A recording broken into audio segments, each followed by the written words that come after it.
বাড়ি ফেরার কথা ছিল উৎসবের আমেজে, সাথে থাকার কথা ছিল বড় বোন মোহনার খুনসুটি আর ছোট বোন সুবাহার মিষ্টি হাসি। কিন্তু ভাগ্যের এক নিদারুণ খেলায় ছোট ফাইজা আজ বাড়ি ফিরল চারপাশটা একদম নিথর করে দিয়ে। যে দুটি হাতে বাবা মায়ের আঙ্গুল ধরে সে বিমানে উঠেছিল, সেই দুই হাতে আজ বড্ড একা, বড্ড শূন্য। সৌদি আরবে সেই মরুর বুকে ধুলায় মিশে গেছে একটি সুন্দর স্বপ্ন। এক নিমিষেই নেই হয়ে গেছে বাবা মিজানুর রহমান, মা মেহেরা আফরোজ আর ফাইজার কলিজার টুকরোর দুই বোন। চোখের সামনে নিজের পৃথিবীকে বিলীন হতে দেখেছে এই ছোট শিশুটি।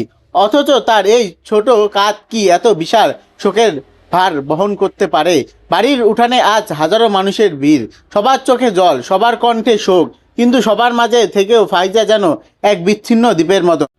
অবুঝ মনে এখনো সে খুঁজে ফিরছে মায়ের আঁচল আর বাবার নীরবতা।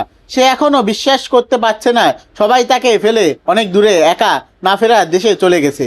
ফাইজা হয়তো বড় হয়ে বুঝবে সেদিন সেই দুর্ঘটনা তার জীবন থেকে কি কেড়ে নিয়ে গেছে।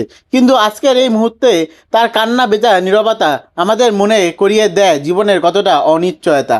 যে শিশুটি পবিত্র ওমরা শেষে রহমত নিয়ে ফেরার কথা ছিল, সে আজ ফিরল এক বুক হাহাকার নিয়ে। এখন সবার প্রার্থনা আল্লাহ যেন এই এতিম শিশুটিকে ধৈর্য ধরার শক্তি দেন। ফাইজা বেঁচে থাকুক তার বাবা মায়ের স্বপ্ন হয়ে, আর পৃথিবী যেন অনন্ত এই ক্ষতবিক্ষত প্যান্টটিকে পরম মমতায়